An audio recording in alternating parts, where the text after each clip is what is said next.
Chester Alan Arthur was born on October 5, 1829, in Fairfield, Vermont. His parents, William Arthur and Malvina Stone Arthur, were of Irish and Scottish descent. Chester grew up in a large family with 8 siblings. His father was a Baptist minister, which meant the family moved frequently. Arthur attended Union College in Schenectady, New York, where he graduated in 1848. He was an excellent student, known for his strong debating skills and interest in politics. After college, Arthur became a schoolteacher while studying law. He was admitted to the bar in 1854 and began practicing law in New York City. Arthur quickly made a name for himself as a lawyer who championed civil rights.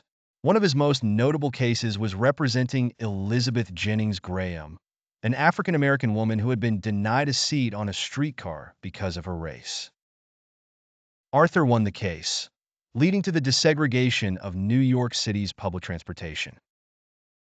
Arthur's legal success and involvement in the Republican Party helped him rise in politics. He became an ally of powerful New York Senator Roscoe Conkling and was appointed to various political positions, including the collector of the Port of New York in 1871.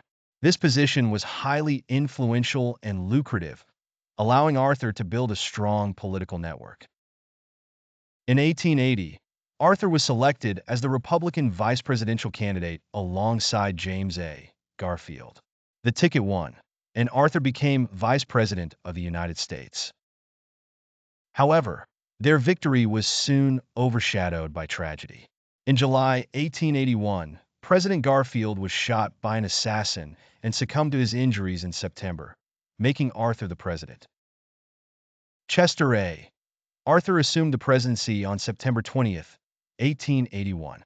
His unexpected rise to the highest office came with many challenges. As president, Arthur surprised many of his critics by showing a commitment to reform and good governance.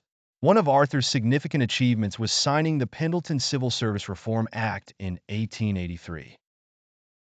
This law aimed to eliminate corruption in federal appointments by establishing a merit-based system for hiring and promoting government employees.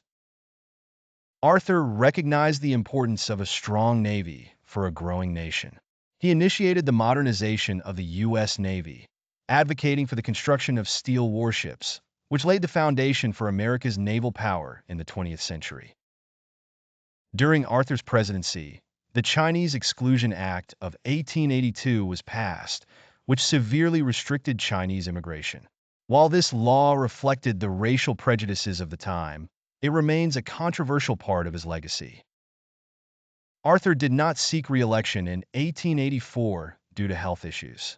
After leaving office in 1885, he returned to New York City and resumed his law practice.